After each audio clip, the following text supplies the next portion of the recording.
bienvenue dans les podcasts de l'Oasis à Mauch.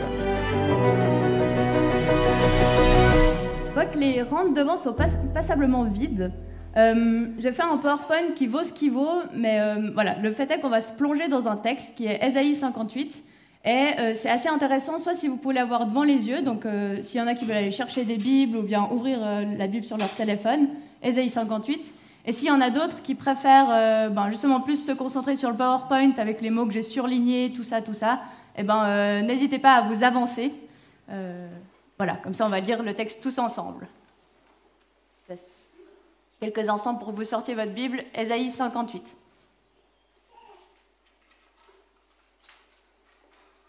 Et je tiens à dire que j'espère que mon message sera réjouissant ce matin. Et dans tous les cas, moi je suis réjouie de vous voir et de, une fois encore, approfondir la parole tous ensemble. Je vais commencer par lire le texte. Ésaïe 58, nous sommes dans l'Ancien Testament. Crie à pleine voix sans te retenir, fais retentir ta voix comme une trompette, et révèle à mon peuple sa révolte, à la famille de Jacob ses péchés. C'est moi que, jour après jour, ils consultent, ils veulent connaître mes voies, comme une nation qui aurait pratiqué la justice et n'aurait pas abandonné le droit institué par son Dieu. Ils me réclament des jugements conformes à la justice, ils désirent se rapprocher de Dieu. À quoi nous sert-il de jeûner si tu ne le vois pas, de nous humilier si tu n'y fais pas attention? C'est que, le jour où vous jeûnez, vous accomplissez vos propres désirs et traitez durement tous vos ouvriers. Votre jeûne débouche sur des procès et des disputes, sur de méchants coups de poing. Vous ne jeûnez pas, comme vous le faites aujourd'hui, vous ne jeûnez pas de manière à faire entendre votre voix là-haut. Est-ce un jeûne de ce genre que je préconise, un jour où l'homme s'humilie? S'agit-il de courber la tête comme un roseau? Faut-il se coucher sur le sac et la cendre? Est-ce cela que tu appelles un jeûne, un jour agréable à l'Éternel? Voici le genre de jeûne que je préconise. C'est Dieu qui parle. Détacher les chaînes dues à la méchanceté, dénouer les liens de l'esclavage, renvoyer libres ceux qu'on maltraite, mettez fin aux contraintes de toutes sortes. Partage ton pain avec celui qui a faim et fais entrer chez toi les pauvres sans foyer. Quand tu vois un homme nu, couvre-le. Ne cherche pas à éviter celui qui est fait de la même chair que toi. Alors ta lumière jaillira comme l'aurore, et ta restauration progressera rapidement. Ta justice marchera devant toi, et la gloire de l'Éternel sera ton arrière-garde. Alors tu appelleras, et l'Éternel répondra. Tu crieras, et il dira, « Me voici ». Oui, si tu éloignes du milieu de toi la contrainte, les gestes menaçants et les paroles mauvaises, si tu partages tes propres ressources avec celui qui a faim, si tu réponds aux besoins de l'opprimé, ta lumière surgira au milieu des ténèbres, et ton obscurité sera pareille à la clarté de midi. L'Éternel sera constamment ton guide. Il répondra à tes besoins dans les endroits arides, et il redonnera des forces à tes membres. Tu seras pareil à un jardin bien arrosé, à une source dont l'eau n'arrête jamais de couler. Grâce à toi, on reconstruira sur d'anciennes ruines. Tu relèveras des fondations vieilles de plusieurs générations. On t'appellera réparateur de brèches, restaurateur de sentiers fréquentés. Si tu retiens ton pied pendant le sabbat, pour ne pas faire ce qui te plaît durant mon saint jour, si tu considères le sabbat comme un plaisir, le jour saint de l'Éternel comme digne d'être honoré, et si tu honores en ne suivant pas tes voies habituelles, en ne cherchant pas à accomplir tes propres désirs et en ne parlant pas dans le vide, alors tu trouveras ton plaisir dans l'Éternel. Alors je te ferai monter sur les hauteurs du pays et te ferai jouir de l'héritage de ton ancêtre Jacob. Oui, c'est l'Éternel qui l'affirme. Voilà. Le livre d'Ésaïe, il est adressé à Israël, au peuple de Dieu, qui était à ce moment-là, au livre 58, au chapitre 58, qui était en exil à Babylone. Le peuple, dans cette période-là, il est en attente de réponse de Dieu, comme on le voit dans le verset 2, pour sa libération, pour l'accomplissement des promesses que Dieu avait faites à son peuple. Mais Ésaïe, dans son livre, qui est très long, il y a 66 chapitres, il dénonce l'inconsistance du peuple et pointe particulièrement l'injustice des puissants. Il proclame le royaume de Dieu aux pauvres et aux oppressés. Il décrit les récompenses pour les justes. Il annonce en gros la restauration à venir pour le peuple, mais pour le monde aussi, la réalisation des promesses d'alliance que Dieu a faites. Mais il y a aussi un constat, et ça je vous inviterai à lire Ésaïe 58 quand vous rentrerez chez vous ou n'importe quand. Dieu nous demande d'appliquer sa justice, c'est vrai, on le voit tout au long de la Bible, mais bon, particulièrement dans Ésaïe. Mais nous sommes incapables de le faire parfaitement, c'est un peu un constat d'échec. Nous sommes nous-mêmes corrompus dans ce monde. Alors Dieu, il doit intervenir, ça c'est la fin d'Ésaïe 59. Il annonce le jugement dernier, mais aussi, et ça c'est de l'espérance, la victoire sur le mal. Ce qui est surtout incroyable, et à chaque fois c'est fou de redécouvrir ça, c'est que le livre d'Ésaïe annonce la venue du Christ, l'annonce d'un sauveur qui va restaurer le monde. Et comme vous le savez, la venue de Christ va considérablement, profondément transformer notre relation à Dieu, de nous-mêmes à Dieu. La restaurer en quelque sorte. Donc ce livre s'adresse à Israël, mais Dieu il y annonce le plan pour le monde, le plan pour la restauration du monde. Donc ce message il s'adresse à nous aussi, c'est un message qui est universel. Il y explique son royaume dont nous faisons partie, qui n'a pas changé, le plan du royaume de Dieu c'est le même. Ce qui change avec Israël, c'est que justement nous on a le Christ qui est venu déjà. Donc ouf, on a la grâce. Donc ce texte, on pourrait avoir l'impression que Dieu nous fait beaucoup de reproches. Nous, la différence avec Israël, c'est qu'il y a déjà le régime de la grâce et le Saint-Esprit qui nous transforme. On a accès au salut par la foi et pas seulement par nos actes. Et ça, c'est notre espérance. Voilà, dans ce texte, donc Ésaïe 58, qu'on lit aujourd'hui, il y a beaucoup de paroles, de promesses et de messages d'espérance. Dans la deuxième partie, notamment de 8 à 14, on nous présente en gros la récompense de la vraie piété, la récompense pour les justes. C'est plein de promesses de Dieu complètement réjouissantes. Le verset 11, c'est un verset qui est assez connu, qu'on aime bien, qui est apprécié, je vais vous le relire. « L'Éternel sera constamment ton guide, il répondra à tes besoins dans les endroits arides et il redonnera des forces à tes membres. Tu seras pareil à un jardin bien arrosé, à une source dont l'eau ne s'arrête jamais de couler. » Ça, on adore le sortir et l'envoyer pour encourager quelqu'un. C'est très bien. Je pense que c'est vraiment un verset qui est très encourageant, qui est très beau. Mais on peut décemment, quand on lit tout Ésaïe 58, et je pense que vous serez d'accord avec moi, on ne peut pas juste retenir ce verset. On ne peut pas juste se dire « Ah, waouh, incroyable cette promesse ». C'est beau d'y croire, c'est notre espérance, mais ça ne suffit pas. C'est pour ça qu'il y a tout le reste de la Bible et qu'il n'y a pas qu'un condensé des messages encourageants et des belles promesses. On ne peut pas le sortir de son contexte, en gros. C'est important de lire le chapitre en entier. Bon, alors là, pour ceux qui ont des bons yeux, je suis désolée, c'est vraiment pas le meilleur PowerPoint que j'ai fait de ma vie. Mais voilà, j'ai mis en valeur les mots qui sont liés à la question de la restauration, de notre espérance d'une justice de Dieu rétablie. Donc on a restauration, justice, gloire de l'Éternel, les termes comme lumière face à l'obscurité. On reconstruira, relever, réparer, restaurer. Je te ferai jouir de l'héritage. C'est tous des termes qui nous rappellent notre espérance. La victoire de Dieu sur le mal. Et moi, ce qui m'intéresse beaucoup dans ce texte, c'est qu'alors qu'on est souvent dans une attitude où on se réjouit et on est dans l'attente que Dieu restaure le monde, la fin des temps, l'éternité, c'est quelque chose qui bouleverse tout, notre vision de la vie, ça c'est clair. On attend que Dieu restaure le monde, mais là, dans ce texte, et c'est pas le seul, spoiler, c'est pas le seul, Dieu nous dit on t'appellera réparateur, restaurateur. En fait, il parle de notre lumière, de justice, de sa gloire, avec énormément de tutoiement. Mince, on est concernés. En fait, nous sommes acteurs dans notre propre espérance. Et ça, je le redis, c'est pas que dans ce texte. C'est pas simplement ici attendre, subir le monde dans lequel nous sommes et attendre que Dieu agisse et rétablisse sa justice. Ça l'est. Heureusement qu'il va le faire, parce que nous, on n'est pas capable tout seul.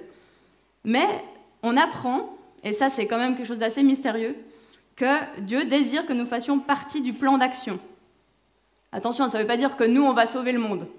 Dieu sauve le monde, mais il désire que nous participions.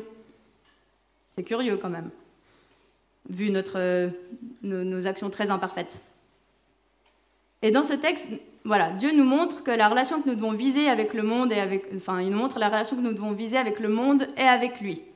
Il nous explique le fonctionnement de ces relations, le fonctionnement de son royaume.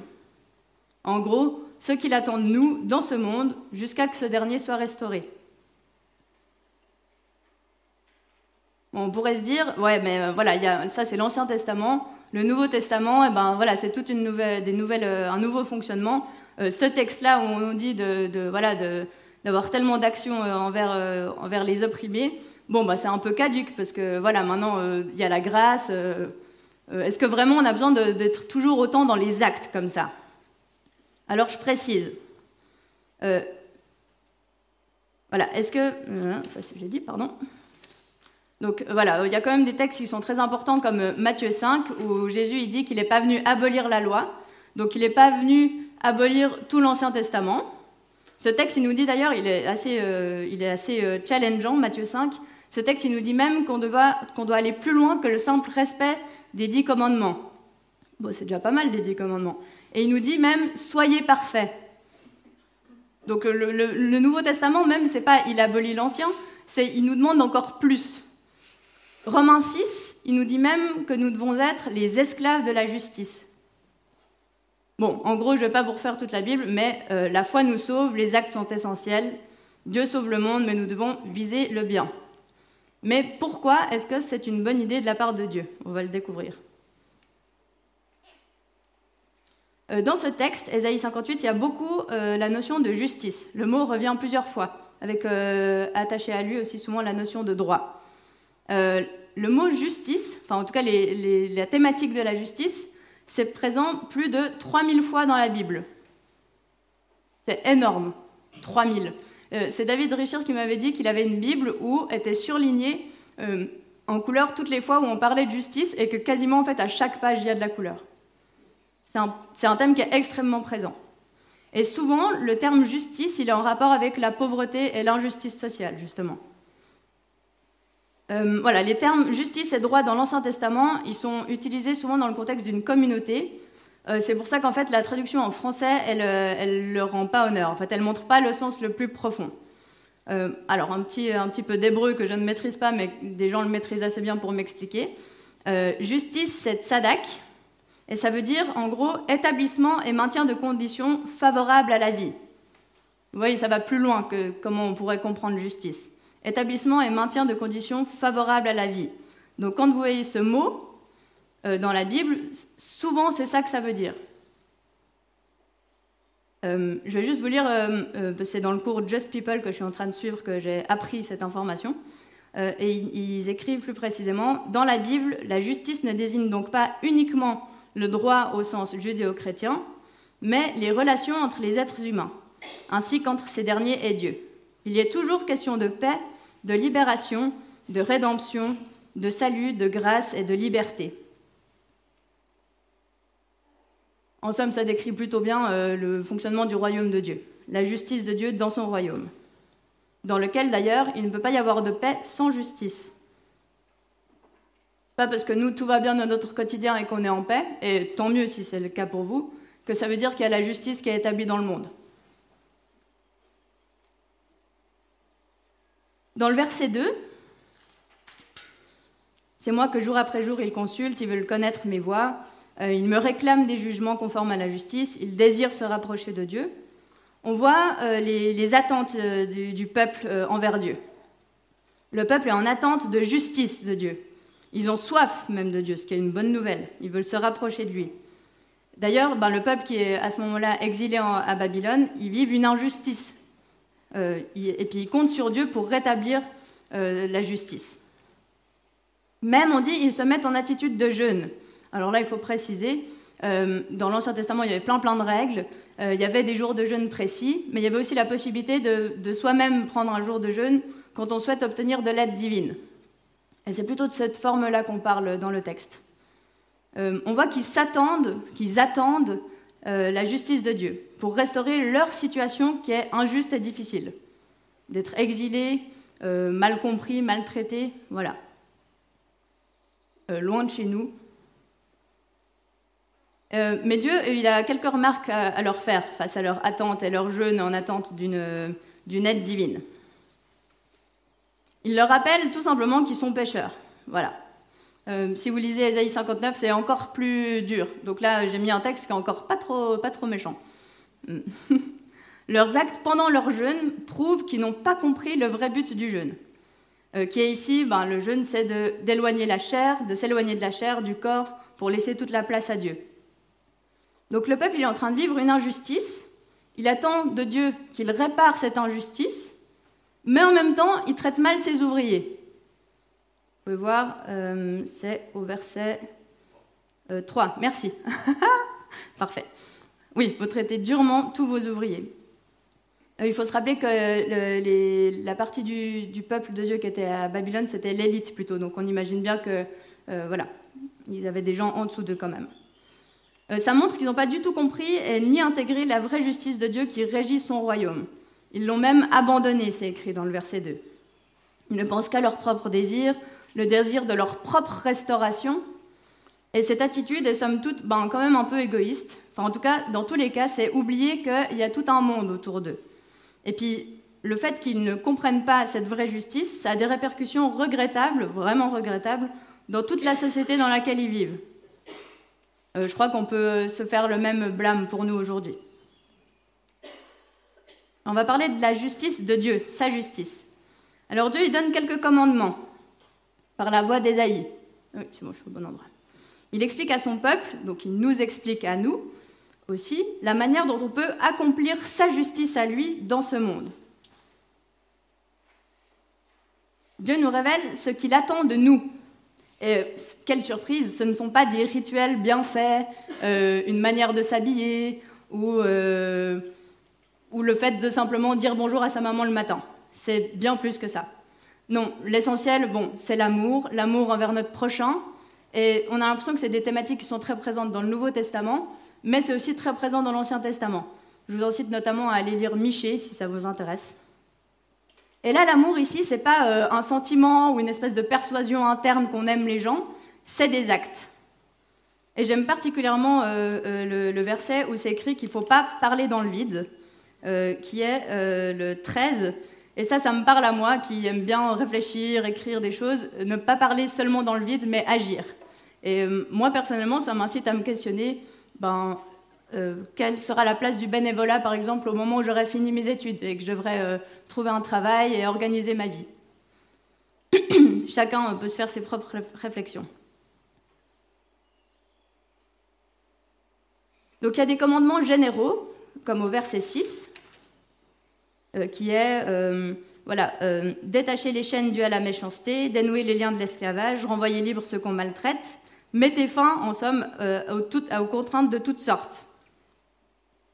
Mais il y a aussi toute une série de commandements, et ils sont bien plus nombreux, qui sont adressés en tu, et qui sont beaucoup plus concrets, comme vous pouvez le voir dans l'autre partie, dans les versets suivants, pardon. Et le tu, c'est vrai que dans Ésaïe, il n'y a pas la question de l'individu, mais c'est un tu qui s'adresse au peuple. Mais aujourd'hui, justement, avec la venue du Christ, tout ce qui change, le tu, ça peut aussi être nous-mêmes.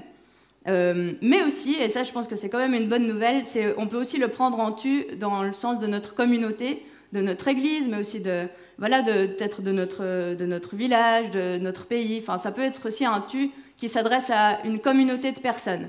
Parce que c'est peut-être un trop grand poids sur nos épaules de vouloir changer le monde, mais si on est plusieurs à le faire en même temps et avec une organisation, ça a plus d'impact et c'est moins lourd pour chacune personne personnellement. Voilà, donc on n'est pas seul, ça c'est quand même une bonne nouvelle. Donc voilà, on nous présente les buts globaux pour cette société dans le verset 6 et des attitudes plus précises dans notre vie, personnellement face à notre prochain. Donc comme faire entrer chez nous les pauvres sans foyer, couvrir les personnes nues, on n'en rencontre pas souvent, mais ça veut dire en gros partager, ne pas chercher à éviter celui qui est fait de la même chair que nous. Partager nos ressources avec celui qui a faim, répondre aux besoins de l'opprimé, tout ça. Je vous invite à méditer ce texte, on ne va pas le relire sans cesse ici. La question qu'on peut se poser décemment, c'est qui est notre prochain dans ce texte ? Alors il y a l'esclave, la victime de violence, le malnutri, les pauvres, les sans domicile fixe, les opprimés, mais plus généralement, voilà, tout être humain qui est fait de la même chair que nous. Et ça, c'est vrai que dans une société où sont accentués les fossés entre les classes sociales, les riches, les pauvres, les femmes et les hommes, les Suisses, les étrangers, les opinions différentes, les autres religions, il y a plein de fossés. Et bien de se rappeler qu'en fait l'autre, notre prochain, est fait de la même chair que nous, j'ai l'impression que c'est quelque chose de très fort et qui rappelle aussi la Genèse. Donc ces actions qui sont décrites dans ce texte, elles vont bien au-delà d'une tolérance silencieuse de l'autre, ou même d'une charité dans le sens de don d'argent. C'est très utile, mais ce n'est pas que ça. C'est l'amour qui est décrit en acte, avec une notion d'action, de mouvement, de nous-mêmes nous engager corporellement dans cette justice, dans ce royaume. Donc pas juste une attente d'une transformation, une attente passive, mais des choix qu'on peut faire, des décisions qu'on peut prendre, des actes qu'on peut faire. La question qu'on peut se poser, c'est comment, par exemple, on réagit quand on nous demande d'abandonner un peu de notre confort et de notre sécurité pour le bien commun. C'est des questions concrètes, comme ça. Et on voit qu'accomplir de la sorte la justice de Dieu dans ce monde, c'est servir son royaume, c'est lui obéir, c'est chercher à plaire à Dieu. Sa justice passe avant nos propres désirs. D'ailleurs, c'est intéressant parce que dans Matthieu 25, 31 à 46, c'est la description, l'une des plus célèbres du jugement dernier. Et on voit qu'il y a vraiment un focus particulier sur la justice sociale, vous irez le relire, où c'est le texte où Jésus dit qu'il est les fois où on a bien traité les plus petits d'entre nous, c'est à Jésus qu'on l'a fait. Je pense que vous connaissez ce texte, au pire vous irez le lire. Au mieux, vous irez le lire.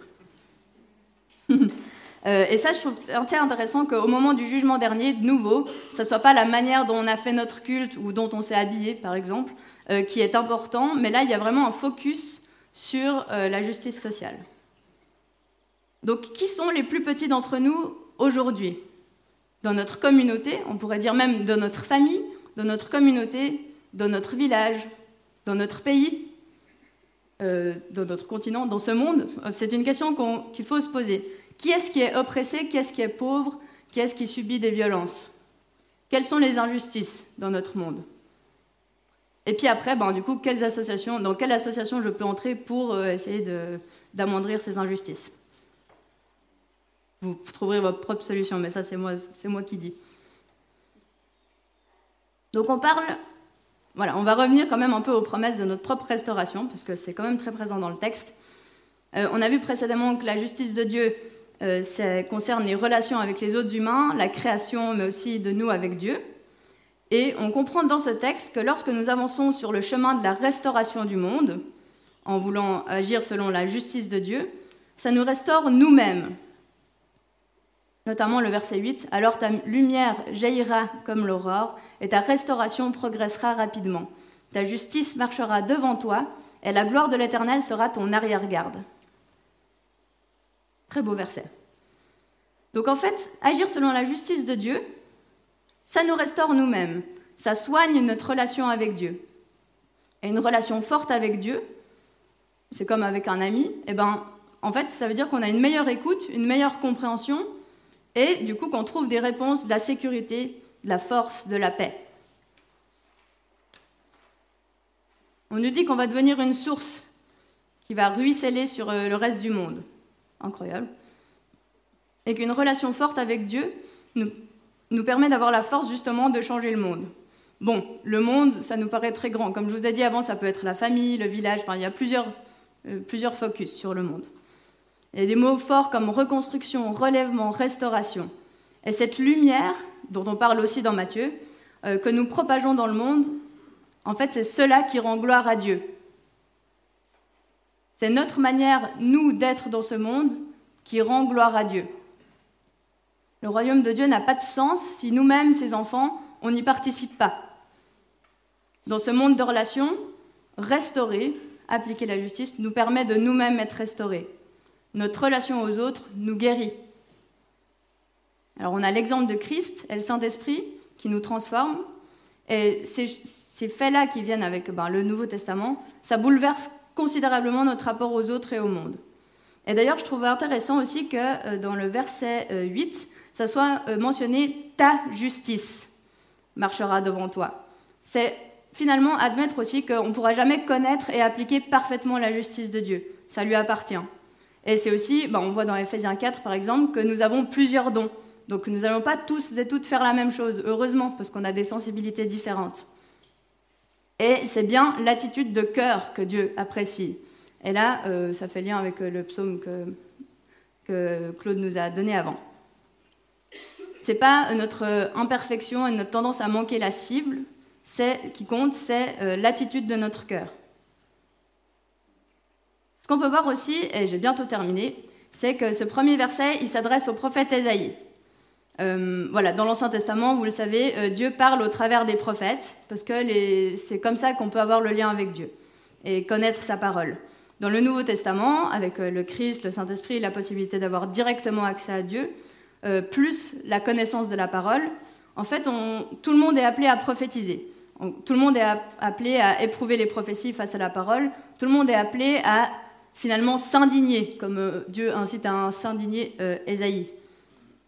On nous incite, du coup, à une indignation, mais aussi, une dénonciation qui est vocale, bruyante, dérangeante et même un peu bousculante. Et ça change des fois avec l'image qu'on a du chrétien très silencieux. On a le droit de protester quand nous ressentons que la justice sociale, selon le royaume de Dieu, est bafouée. Et de nouveau, il n'y a pas que ce texte. Conclusion. Pourquoi est-ce que nous devons agir? Alors, par amour, par obéissance, et le sujet d'aujourd'hui, par espérance. L'espérance qui est de connaître le royaume de Dieu et de son fonctionnement, et ça on le découvre dans la parole notamment, et aussi au travers du Saint-Esprit, cette espérance-là, elle nous pousse à agir. Parce que, on a envie de participer à ce projet. Et puis quand nous on agit, en fait on rend cette espérance visible, notre lumière. C'est une conséquence sur conséquence. Vous avez soif de Dieu? Agissez, ça va renforcer votre relation avec lui.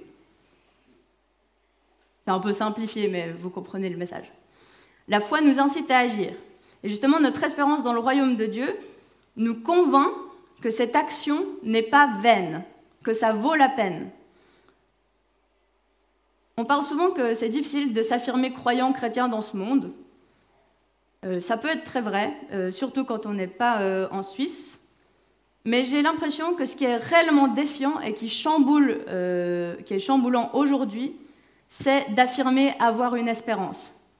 C'est difficile d'avoir une espérance aujourd'hui, de placer sa confiance en Dieu, de prôner une vie qui est basée sur l'amour. On va vite vous traiter de bisounours. C'est ça qui est défiant aujourd'hui, de ne pas passer pour un gros naïf. Parce que tout le monde croit en quelque chose. Ou même ne pas croire, c'est déjà croire. Mais de dire, moi je pense que me battre pour la justice et de mener une vie basée sur l'amour, c'est ça qui est vrai, qui est important et qui chamboule tout, c'est ça, on peut très facilement vous rire au nez. Et pourtant, je pense que ça vaut la peine. Ça vaut la peine de se battre pour la justice de Dieu.